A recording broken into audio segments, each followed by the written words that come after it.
Hi everybody, welcome back. Thanks for coming back. Now, first of all, excuse my voice. My allergies are kicking my rear end, to say the least. So, there's so much I want to talk about today, and I hope that you can follow. I'm going to try to put pictures up and try to keep it in a chronological order, but there's just so much, it's hard to do. So I hope you can follow along with me. I'm going to try this. Now, Echo Lloyd went missing on Mother's Day of 2020. She is 48 years old, 100 to 110 pounds, brown hair, brown eyes. She has a couple of tattoos, one on her forearm that says, "Let it be," with birds on it. She also has her children's name on her wrist: Kelsey, Case, Caitlin, and Kylie. Echo went missing from Benton County, Missouri. She had only lived in Benton County for 7 months before she went missing. She moved to Edwards. Edwards is the town that she lived in Benton County. And the population of Edwards is 2,031. So that shows you what a small town it is. So we have to take into consideration, the small sheriff's department, I'm assuming. Anyway, she had moved to Edwards after an amicable split from her husband, Tony. During this 7 months that she lived in Edwards away from Tony, she had allegedly developed a romantic interest in the neighbor, Josh. The neighbor only lives 0.2 miles from Echo's home. Now, take into consideration, Echo lives on, I've seen 2 different numbers. One was 10 and one was 12 acres.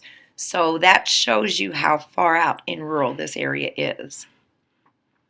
So she develops this romantic interest in the neighbor, who also reciprocates and develops feelings for Echo, allegedly.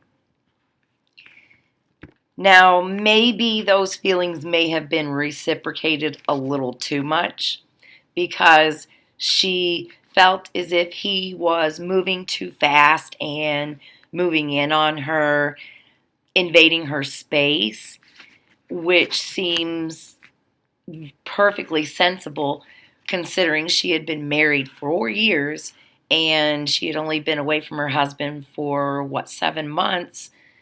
So it probably was a little scary for her, thinking that, oh goodness, I'm jumping right back into this. And if she had the same feelings for him, even though she did have an interest in him, like I said, I think his may have been a little bit more, because had she felt as strongly, I don't think it would have been an issue of him invading her space or, moving too fast and moving in on her. So now like I said, she only been separated from Tony for a short time. And Tony was financially supporting Echo still. So, yeah, there is that question that you can't help but wonder, did he find out about Josh? Because Josh was the first romantic interest after her separation from Tony. You can't help but wonder, did he find out? Did it make him very angry? Did he snap? Did he drive 2.5 hours from his house to hers? Probably not, and I don't think that's anywhere near the case. But it's something that crosses your mind. But like I said, I just don't think that was it. Now, when Echo met Josh, he was living with his grandfather. His grandfather was elderly and sick, so Josh was his caretaker. So as he's living with Grandpa as the caretaker, he's trying to see Echo. Well, then Grandfather dies. When Grandfather dies, Josh's family has him removed from the home and property. Makes you wonder why he was made to move. And also, was that the reason he was pushing Echo so hard to move so fast and move in on her and invade her space? Because he was panicked and he had no place to go. Now, it's also alleged that Josh drank sometimes. And when Josh drank sometimes, he became violent. That's not good, because supposedly she was going to confront Josh about him moving too fast that weekend and tell him, no more, it's got to stop. You've got to back off just a little bit. So she was planning on telling him this. Did she tell him that possibly when he was drinking? Since he allegedly drinks and gets a little violent when he does. So, the day that Echo went missing, her daughter drove to her home to give her a Mother's Day gift. Kelsey, her daughter Kelsey. She said the last time she had spoken to her mother was the 9th, on Saturday. She takes flowers and a card to her mother's home. Now remember, she's going to confront Josh about this weekend as well. Her mother's not home. So she knocked and knocked, couldn't get a response. So she left the flowers and card there for her mother. She still didn't hear back from her. She tried calling her all week, and she got no response. Friday, she went over there to her mother's house. And when she had checked before and called and through the week and went by there, her mother's car wasn't there on Mother's Day. So now all of a sudden the car is there on Friday, but the house is still locked and Echo's still not there. Now that day, Echo had been seen at Walmart with Josh. There's also an employee at a dollar store, a local dollar store, that says that Echo came in to buy a prepaid kind of track phone type deal. And she said that she seemed maybe a little off, a little nervous, and said that her ex was draining her account, which doesn't really make sense because Tony was financially supporting her. So who knows what that was even about? But Echo and Josh went to Walmart that day. Kelsey said on Friday when she got there and the car was there, when she knocked and could not get in, she finally decided to crawl through a window. Well, when she went through the window, she said that there was food left out that was molded, and there was a bit of trash. And she said that that was really far out of her mother's character, that, she wouldn't have done that or left that. So she checked in her mother's room on her nightstand, I guess where it was normally kept. She had her cigarettes and her purse, her wallet that still had money in it. So this wasn't a robbery thing, obviously. And it was all there in her bedroom. So Kelsey decided to go and ask Josh if he knew where her mother was or if he had seen her. Now, when she goes over there, she said that he told her he had not seen her mother, but she found her mother's keys and her mother's medication in his basement. As she was leaving, she also found one of her mother's 2 cell phones. She carried 2 because one didn't have good reception in the country, rural area she was in. One of them was in the driveway of Josh's. She said that he yanked it from her and told her that Echo had given it to him. As far as where that phone is, where the keys are, who knows? Now, I also have to mention, because it would only be fair to, since we're looking at everyone in the whole big picture, there is a gentleman that she was seen with that weekend. Now, his name is Mac. He is allegedly, he and his brother had killed a woman by the name of Dion years ago in that area and robbed her. Now, from what I understand, the brother took the rap for it and went to prison.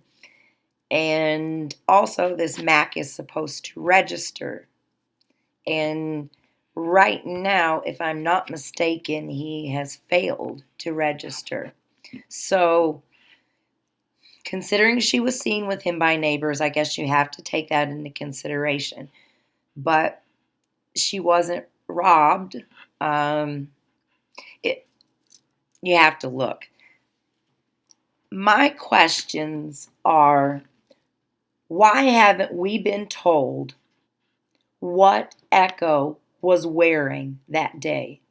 If there's a video of her from Walmart, why hasn't law enforcement released what she's wearing so people would have known what to look for?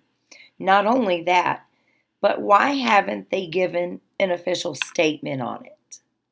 They haven't given any official statements on it except for there was a news station. Let me find who it was and read exactly. It was an NBC affiliate, KY3, that the Benton County Sheriff, Mr. Knox, had said that he didn't think Echo has the resources to be on her own. No activity on cell phone or bank account. No medication refills. She doesn't have several medications that she takes. No wallet or car. She is absolutely missing without a trace. Now let's talk about without a trace and missing. They searched for Echo on Saturday. She was reported missing on Friday when Kelsey had gone over there and discovered, I guess, her mother's keys and her mother's medication in Josh's basement. He didn't know where she was at. The car's all of a sudden there. Her mother's not. Her cell phone's in Josh's driveway. Something's wrong, so they report her missing on Friday. They searched for her on Saturday and only around her house. Now, they have been asked, why haven't dogs been brought in? And they said that there was no starting point, meaning no starting point to start looking for her. Well, Friday, also, I forgot to mention, her pistol was missing. Her pistol was found in the backyard, far out in the backyard, in an odd place. Again, if it was a robbery, they would have sold that on the streets. It wasn't a robbery. So I'm wondering, why in the world couldn't the gun where it was found be a starting point? Her home, her car. I think there's 3 of them there. People have tried, family, friends, very concerned loved ones in the community had called Texas EcuSearch, Tim Miller. He tried to get involved, but since there was no starting point, there was nothing that they could do. There has not been, on the anniversary, I take that back. I was getting ready to say there has not been anything said about this really on the newspapers. When the community, family, and friends got together to search, it was covered by, I believe, 1 newspaper and 1 news station, and on the 1-year anniversary of her death. Why in the world aren't they putting out an official statement? I think that if you're really interested in trying to find Echo Lloyd, I think we need to apply pressure to the media in that area and branch out even the St. Louis media. I've got a list of them. I'm going to try and put them in the description so that you guys don't have to bother even looking for them. So we can try and send them emails, call. Will you please cover the Echo Lloyd case? And if they're not familiar with it, maybe educate them on the case. Hopefully, once enough media starts to get involved and ask questions and ask the sheriff's department, which they turned it over to the Missouri State Highway Patrol August of last year. But they still list the sheriff's office number to call. We need to apply pressure, and we need to get the media, the news media, involved in calling to find out, what was she wearing that day? Why hasn't anyone been told? Why isn't there any kind of official statement, maybe even to come back a year later, 6 months later, 3 months later, at any time, just to let the community know that they're still working on this case and that it's very much alive.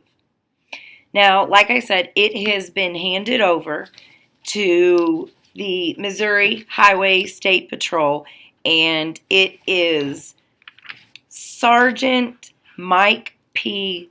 Fennewald, Fennewald, or Fennewald. I'll put that in the descriptions as well, so that maybe we can contact these people, and I'll put the phone number to the State Highway Patrol headquarters office, and then you can just ask for him and ask, is there going to be an official statement ever made, and what are the updates? Has there been any updates? Has there been any interviews? What's going on? Now, from what I understand, I don't know this, but I've been told that FBI is involved to a small, very small capacity in this case. And I just think that more needs to be done. We need to know Echo Lloyd's name the same as we know John Benet Ramsey, Lacey Peterson, Suzanne Morphew. I mean, there's just so many of them. We need to get their names out there as well. And I think that Echo is being ignored. And I'm not exactly sure why. But let's help the people in Benton County and in Edwards to bring attention to this case and try and get something done. Even if it means to search the property of possibly Josh, the boyfriend? Why hasn't that been done? We need to also, ask them, have you searched her property with a dog? And why haven't you searched her property with a dog? So, there's just many questions, and I don't understand why we're not hearing about this more, making more people aware of this. Please, guys, Echo Lloyd. There's so much that I had to say about it, and I know that I probably missed some of it. I plan to make more videos on this case. So if I forgot anything, I will be sure to mention it in the future videos. Now, if you guys want to leave maybe some questions in the comments, and I can try and get answers to those and answer them in the next video, to try and also any ideas of how to generate more attention to this, get people talking about it and get people looking for her. I want to hear something from law enforcement that, yes, we are still looking for Echo Lloyd. She is very important to the community, to law enforcement, etc. And she also has a family and children that love her and miss her. So, thanks, guys. I truly appreciate you hanging with me, and I'll see you next time. Bye. Jill, the private investigator.